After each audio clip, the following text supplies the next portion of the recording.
Bom dia!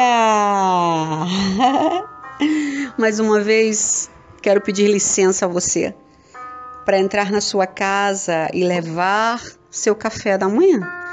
Aquele pãozinho quente, aquele café cheiroso. Tô chegando. Vamos tomar café junto essa manhã? Enquanto eu te conto um pouco sobre a palavra de Deus, eu tenho certeza que Ele vai alegrar o seu coração e vai renovar as tuas forças. Hoje é quarta-feira, 16 de agosto de 2017.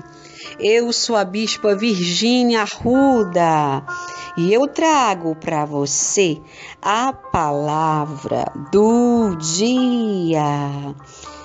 Salmo 6, a partir do versículo 1 diz assim: Senhor, não me castigues na tua ira, nem me disciplines no teu furor. Misericórdia, Senhor, pois eu vou desfalecendo. Cura-me, pois os meus ossos tremem. Todo o meu ser estremece. Até quando, Senhor? Até quando? Volta-te e me livra. Salva-me por causa do teu amor leal.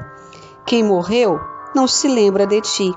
Entre os mortos, quem te louvará?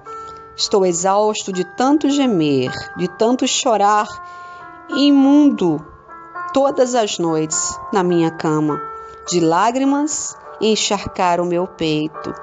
Os meus olhos se consomem de tristeza, fraquejam por causa de todos os meus adversários.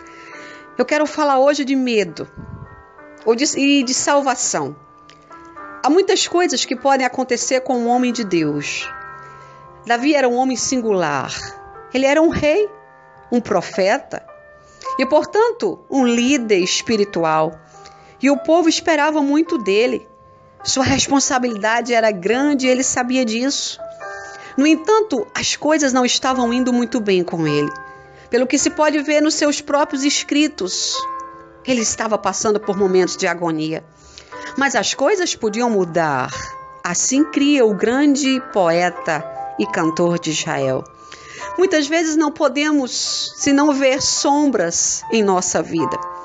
As trevas se avizinham e não temos nenhuma perspectiva de como ver a luz no final do túnel. Sentimos as coisas irem de mal a pior e entramos em pânico. Mas aqui no Salmo 6, versículo 4, no Salmo 6, 4 coisas acontecem com Davi. E 4 coisas que podem acontecer com você. 4 coisas que podem acontecer com um cristão sincero. A primeira coisa é, Davi teve medo. Quem de nós nunca teve medo? Davi teve medo da ira divina. Ele orou: Senhor, não me repreendas na tua ira. Ele vai dizer no versículo 6, eu não tenho medo de milhares de povo que tomam posição contra mim. Mas agora ele tinha medo da ira de Deus. E isso pode acontecer com qualquer cristão que tenha um pouco de sensibilidade espiritual. De onde vem o medo da ira de Deus? O medo vem por causa do pecado. Quando nós pecamos, nós ficamos amedrontados. O salário do pecado é a morte. Adão e Eva estavam felizes no jardim do Éden. Então eles cometeram pecado. Mas Deus não tinha abandonado os seus filhos e foi procurá-los pela viração do dia, como de costume. Mas eles estavam escondidos. Eu não sei se você que me escuta está escondido por causa de algum pecado. Mas eu quero te falar que o Senhor Jesus manda te chamar essa manhã. Aramancuiaçai. O teu pecado não está oculto, mas o Senhor teu Deus perdoa teus pecados. E Ele te chama à presença dEle. Deus chamou o homem e lhe perguntou: Adão, onde estás? A resposta veio com muitos receios. Ouvi tua voz no jardim, tive medo e me escondi. E agora a gente vê Davi, um homem segundo o coração de Deus, estava com medo de Deus. Não é incrível isso? Um homem que possuía muita luz de conhecimento do seu benfeitor, agora estava temendo ser repreendido e castigado pela ira do Senhor, como se Deus fosse um vingador. Mas como podia acontecer isso com Davi? A razão era a mesma de Adão. Ele havia pecado contra Deus e sabia da gravidade do seu pecado. Ele sentia uma profunda convicção de pecado e temia que Deus o castigasse. Ele sabia que a ira de Deus é despertada pelo pecado. Ele sabia que a ira de Deus era manifestada da sua justiça contra o seu pecado. Eu não sei se você tem medo, mas eu quero te dizer uma coisa. O verdadeiro amor lança fora todo medo. Você pode se arrepender dos seus pecados agora, essa manhã. Você pode se arrepender de todo o mal que você tenha feito contra alguém ou contra você mesmo. Deus está disposto a te perdoar. Ele sentia o peso da culpa. E ele temia a repreensão e o castigo do Senhor. Ele foi repreendido por Natã. Ele foi repreendido por sua esposa Mical. Ele foi repreendido por Joabe, o comandante do seu exército.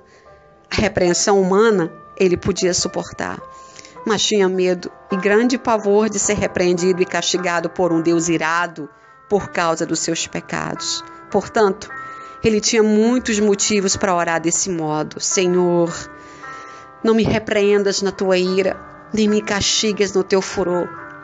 Mas a grande pergunta é, será que Deus castiga? Isso é verdade? Ele nos pune por causa dos nossos pecados? Será mesmo? O que você acha? Há muitas pessoas nesse mundo que têm medo de Deus. Elas foram ensinadas desde a infância a temer um Deus que fica muito irado quando erramos.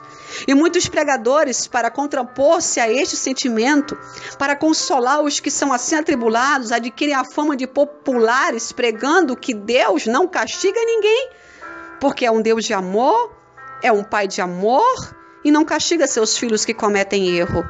Mas eu quero te perguntar, você que está me escutando e é pai e é mãe, você, quando seu filho erra, você castiga ou não ele? Não é que Deus nos castigue, mas é que nós colhemos tudo que nós plantamos. O salário do pecado é a morte, tanto morte espiritual como morte da matéria. Quando desobedecemos a Deus, estamos sujeitos à queda. Mas qual é a verdade sobre isso? O que a Bíblia diz? A Bíblia diz que Adão foi punido pelo seu pecado. E a ira de Deus se manifestou quando eles foram expulsos do paraíso. Se Deus não punisse ninguém pelos seus pecados, ainda hoje Adão e Eva estariam no jardim do Éden. Deus castigou o mundo com um dilúvio e destruiu todos os pecadores. Deus castigou Sodoma e Gomorra. A sua ira se manifestou com fogo e enxofre. Deus castigou ao povo de Israel, mandando-os para o exílio assírio e babilônico por causa dos seus muitos pecados e transgressões. Então, por que você acha que você pode errar o tanto que você quiser e Deus não vai te punir? Deus não vai te castigar, mas Ele vai te punir, fazer com que você colha aquilo que você plantou. Precisamos ser obedientes. Precisamos obedecer a palavra de Deus. Isso não se limita ao Antigo Testamento, porque logo na igreja primitiva a gente vê Ananias e Safira sendo mortos por causa de sua hipocrisia, mentira e roubo. Vemos Herodes sendo morto por causa de sua blasfêmia e orgulho.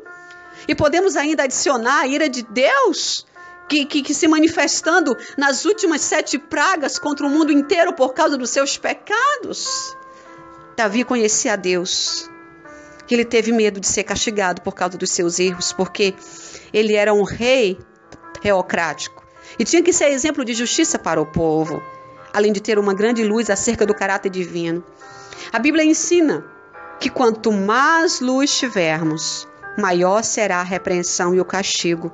Lucas 12, 47 e 48. Agora, vamos pregar que Deus não castiga? Enganar o povo com falsas ensinações? Claro que não. O consolo é outro. A esperança se encontra na cruz de Cristo, porque lá o castigo que nos traz a paz estava sobre ele, e pelas suas pisaduras nós somos sarados. Jesus Cristo foi castigado por causa dos nossos pecados. Portanto, nós agora temos direito de perdão dos nossos pecados. Quando nós nos arrependemos e aos pés da cruz nos lançamos, nos limpando, nos lavando daquilo que nos causava mal e pedindo para que o Espírito Santo entre em nós. Paulo ainda adverte: se vivermos deliberadamente, ou seja, voluntariamente em pecado, depois de termos recebido o pleno conhecimento da verdade, já não resta sacrifício pelos pecados. Pelo contrário, pela expectação horrível de juízo e fogo vingador prestes a consumir os adversários. Horrível coisa é cair na mão de Deus, diz o livro de Hebreus. Se continuarmos em pecado, estaremos calcando aos pés do Filho de Deus e ultrajando o Espírito Santo da graça, e só podemos esperar que Ele nos castigue. Mas nós devemos viver uma vida sem mácula, lavar as nossas vestes no sangue de Jesus, porque Ele breve vem buscar a sua igreja, Ele breve vem buscar o seu povo, e eu e você fazemos parte dessa noiva ataviada, que está sendo preparada para as bodas do Cordeiro. Não importa qual tenha sido o seu pecado, não importa qual o tamanho do seu erro, nunca é tarde para recomeçar. Agora mesmo, enquanto você me escuta, você pode se ajoelhar e eu vou orar por você. Se você quer voltar para Jesus ou confessá-lo como seu Salvador pela primeira vez agora, ajoelha onde você estiver. Coloque as mãos sobre o seu coração e repita comigo: Deus, eu entrego minha vida nas tuas mãos.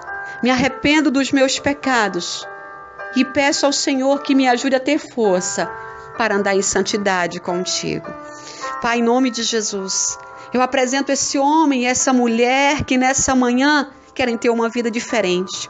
Não é fácil, Deus, viver longe do pecado, mas nós sabemos que nós precisamos nos limpar, nos lavar, para que o Espírito Santo possa agir em nossas vidas. Perdoa-os, escreve o nome deles no livro da vida, restaura os sonhos dessa pessoa, restaura, Pai, a vida emocional, sentimental, espiritual, material dessa pessoa, e faz com que os seus sonhos sejam realizados, com que ela se alegre no Senhor. Que o Senhor te abençoe e te guarde, que Ele faça resplandecer o rosto dele sobre você e te dê a paz. Amanhã, se o Senhor permitir, eu volto na palavra do dia. E está chegando o grande dia do nosso evento no Teatro Municipal de Paulínia, em São Paulo, dia 26 de agosto. Para você que deseja estar comigo, adquire já o teu convite pelo site www.bilheteriarapida.com. Um abraço.